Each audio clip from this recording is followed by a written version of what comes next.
ती फक्त माझी आहे.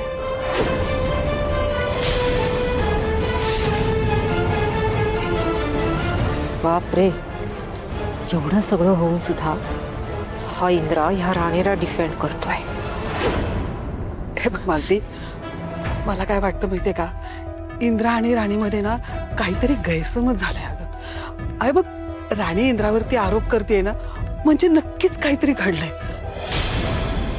काहीतरी चुकीचा गैरसमज झालाय. मी काय म्हणते, आपण जरा शांतपणे बसून बोलूया का? म्हणजे अहो, त्याच्या पाठीवरचे वळ बघितल्यावर सुद्धा तुम्हाला असं वाटतंय अजून बोलायचं काही बाकी आहे? इंदिरा, तू मला सांग, हे सगळं काय आहे? राणी बाळागत, तू तरी काहीतरी सांग, काय झालंय? तेच ना, तुम्ही सांगितल्याशिवाय कसं कळेल आम्हाला? नाही, हे जे काही चाललंय ना, मला अजिबात पटतच नाहीये. इंद्राला केवढ्या जखमा झाल्यात आणि तो गप्प कसा काय बसू शकतो? हे सगळं जे काही चाललंय ना, हे या राणीमुळेच होतंय. आणि इंद्राची अवस्था सुद्धा नाही राणीमुळे जरी, असं मला वाटतंय. आता अति होतंय. आणि आता इंद्रा सुद्धा तिच्याच बाजूने उभा राहतोय, तर आपण तरी काय बोलणार? बघितलंस का? तुझ्यामुळे माझ्या लेखाला दोष लावतायत, त्याच्यावर बोट उचललं जातंय. ए राणी, ही रडायची नाटकं आधी बंद कर आणि नक्की काय झालं ते सांग. मी सांगतो.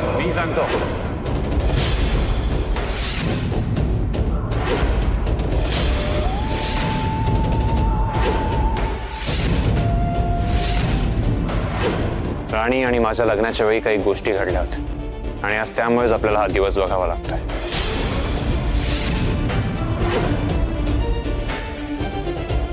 आमच्या लग्नाच्या आधी राणीने माझा अपमान केला होता.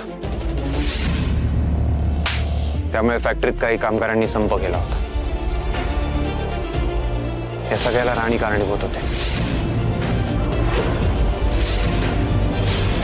राणीने माझा अपमान केला म्हणून मी तिचा बदला घ्यायचं ठरवलं होतं. त्यासाठी मी एक प्लॅन केला. सगळं काही माझ्या प्लॅननुसार होत होतं.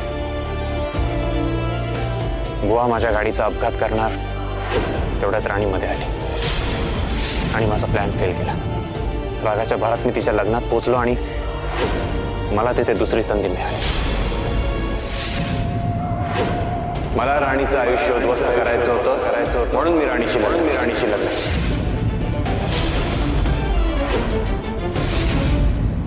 मी हे लग्न करायला तयार आहे. आणि मी तिला लग्न करून घरी घेऊन आलो. मला तिला पावलावर फक्त त्रास द्यायचा होता. मी तिला कधीच बेडवर झोपू दिलं नाही.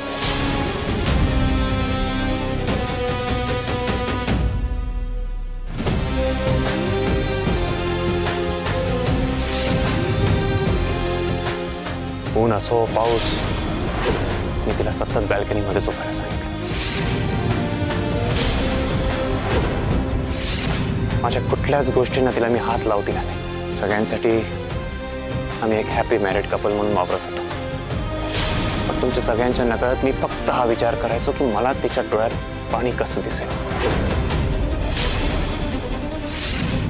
सगळ्यांच्या पश्चात मी तिला खूप त्रास दिला.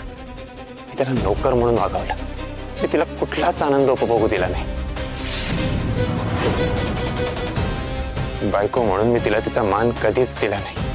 आणि आज इतक्या महिन्यांनंतर जेव्हा बुवांना कळलं की ज्या गाडीचा ते अपघात करणार होते त्या गाडीत मी होतो, तेव्हा त्यांना खूप वाईट वाटलं. त्यांना सतत असं वाटत राहिलं की ते त्यांच्या मुलीच्या नवऱ्याच्या जीवावर उठले होते आणि या गोष्टीचं गिल्ट ते सहन नाही करू शकले. म्हणून ते घर सोडून निघून गेले.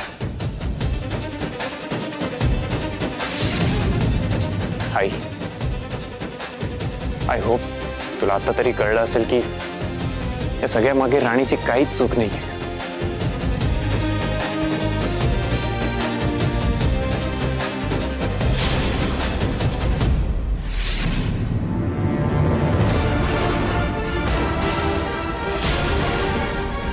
सगळ्यात मीच दोषी.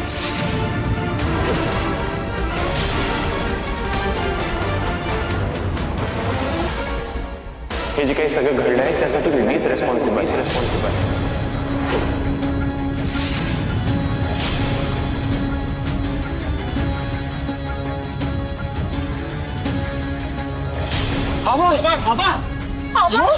तू थांब तू इथेच थांबा त्यांच्या जवळही जायचं नाही. अहो, काय होतंय तुम्हाला?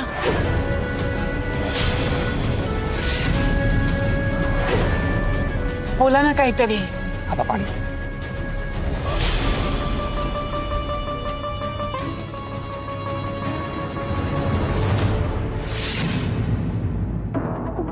अरे वा, या सगळ्यामध्ये इंद्राने माझं नाव घेतलं नाही, बरं झालं.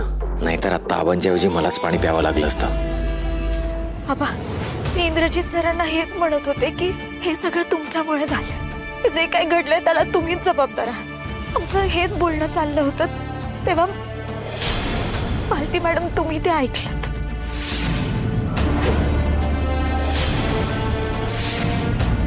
खरं तर संक्रांतीच्या रात्रीच आमचं याच्यावरून भांडण सुद्धा झालं होतं.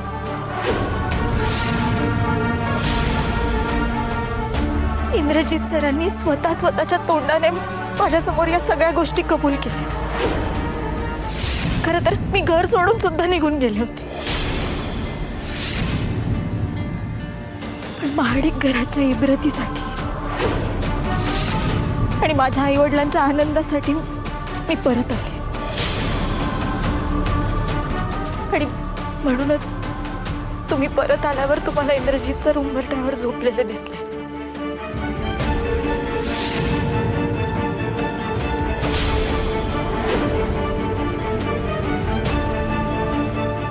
आता बस झालं. जे काही मी सगळ्यांपासून लपवून ठेवलं होतं ते आता उघड झाले.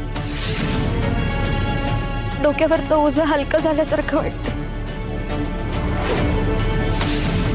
कारण आता मला सहन नाही होते. सहन करायची ताकद नाहीये माझ्यात. भास झालंय मला. मी दमली आहे. ए बाई, ते फक्त तुझ्या एकटीची सहन होत नाहीये, यांनी पण तितकंच सहन केलंय आणि तूही त्याचाच बदला घेतेस ना. तो आधी असं वागला म्हणून तू आता त्याला त्रास देतेस ना. मला सांग ना, तू जे काही सांगितलंस त्यातली एक तरी गोष्ट घडली का?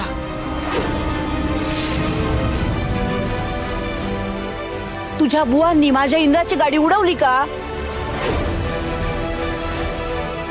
तुझ्या लग्नातून तुझे बुवा निघून गेले का?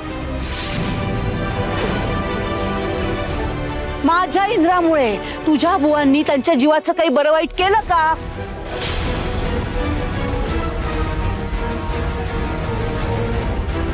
नाही ना, यातलं काहीच घडलं नाही.